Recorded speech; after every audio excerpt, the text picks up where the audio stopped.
Welcome back. Online gambling is a hot topic these days, with many protesting mid-game ads promoting the activity. But how big a deal is gambling in Canada? Here's a look by the numbers. Gaming overall is big business. The industry itself estimates it's worth $15 billion to the Canadian economy, supporting more than 135,000 full-time jobs. Online gambling is taking off. In Ontario, $4.1 billion in online wagers was placed in the first 3 months after it was legalized just a year ago. That put $162 million into the pockets of gaming operators. The number of online gaming websites also popped post-legalization. There are now 44 operators in Ontario with 75 websites. Total bets made increased dramatically after legalization of online betting, from just over $4 billion in the first 3 months to just over $6 billion in the next 3, and then finishing the year with $11.5 billion in bets placed. But increased gambling means increases in problem gambling, an issue that affected more than 300,000 Canadians back in 2018, according to StatsCan, long before online betting became ubiquitous. And people from low-income households are twice as likely to be among them. That all means a big marketing push, but consumers are weary of ads. 63% now agree that there should be limits on the amount or placement of gambling ads. And younger people are most likely to find those ads unpalatable. 54% of 18 to 24-year-olds surveyed do not like the ads. One high-profile group of Canadians doesn't just find gambling ads shown during live sports events unpleasant. They want them banned altogether. The group is called BanAdsForGambling.ca, and Karl Subban is one of its spokesmen. Thanks for being with us, Karl. Thank you for having me. So anybody who was watching the NHL playoffs, Karl, saw a lot of these gambling ads popping up in between. What's the objection to them? What don't you like about that? Well, first of all, we don't like the volume. There are just too many of these ads. And there's something about them that does not feel right. And plus, we also don't like the celebrities and the superstar athletes who are the main actors in these ads, because, you know, they're leaders. And we know what leaders do. They influence. And we don't want them influencing our young people. So that's our objection to it. And, you know, whatever, it doesn't matter how much money that gambling is making for people in Canada or businesses, our children are worth more. So that's why we're standing up. Yeah. And so do you make that distinction that it's young people you're most worried about, or are you worried about everybody who is being encouraged to gamble? Because a lot of people could be drawn into behavior that's risky. Yeah, they're you know what? The problem is today, gamblers are becoming younger.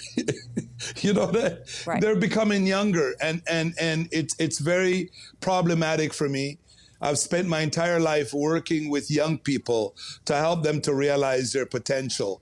And you know what? We're helping them to work through social media, peer pressure, you know, coming out of the pandemic, the growing pains of growing up, and now gambling, because it's in our faces, it's in their faces.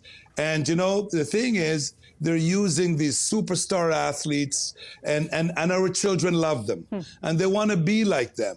But the message is from us to our young people especially is, you can love them, but you don't have to love what they're doing, especially in these ads. What's the best way to change this? Is it with the broadcasters who are airing the ads? Is it with the gambling companies? Or is it with a group you have some influence over, and that's the professional athletes themselves? You know a few of them. Could you go directly to them and say, don't be in these ads? I would love to, and that's why I'm on this campaign to ban ads for sports gambling.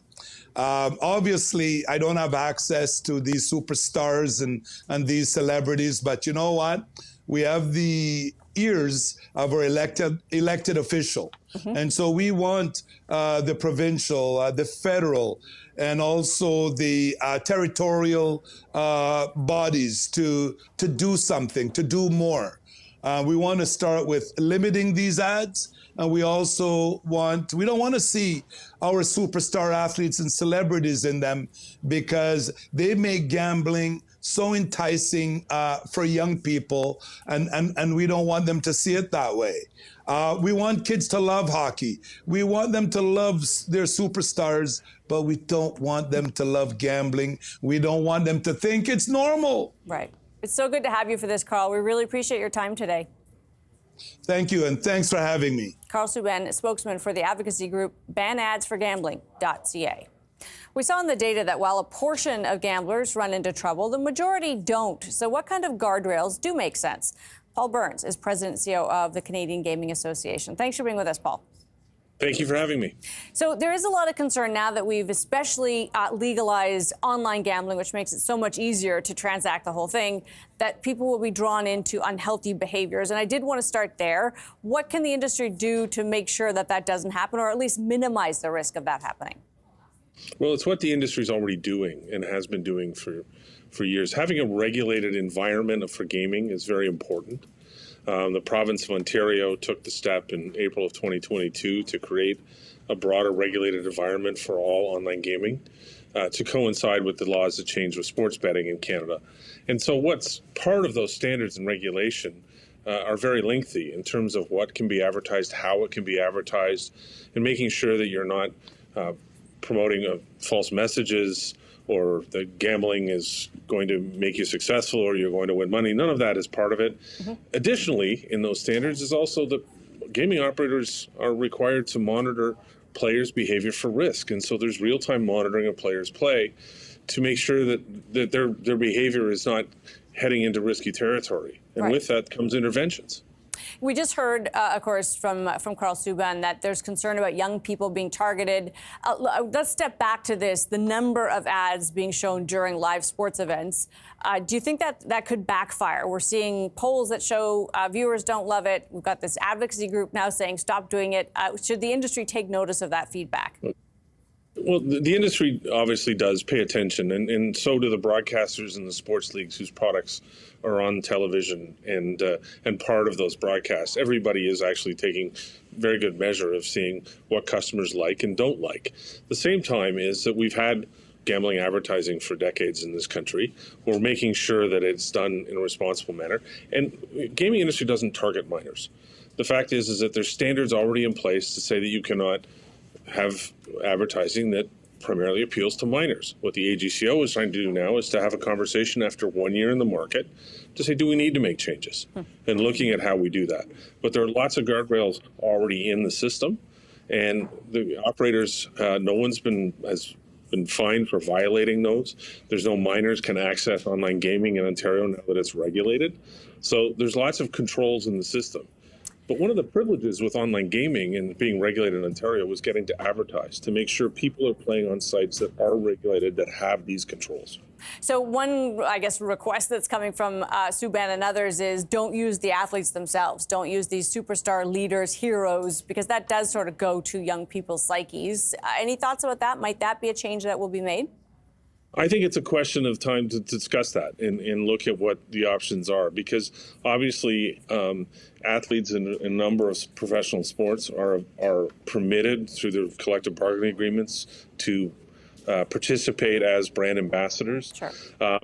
Some gaming companies choose to take up athletes on that and use them in that measure as brand ambassadors. Others don't. And I think that's a discussion that we're interested to have with the regulators and as an industry, because is there ways for using these athletes in responsible and promoting good play habits, or do we need to remove them altogether? And I think those are some of the discussions we're looking forward to having with the gaming regulator in Ontario. Yeah, important discussions. Paul, great to have you with us. Appreciate it. Thank you. Paul Burns is president and CEO of the Canadian Gaming Association. Coming up, how Canada tackles emissions reductions will make a big difference in how it hits economically. Stay with us.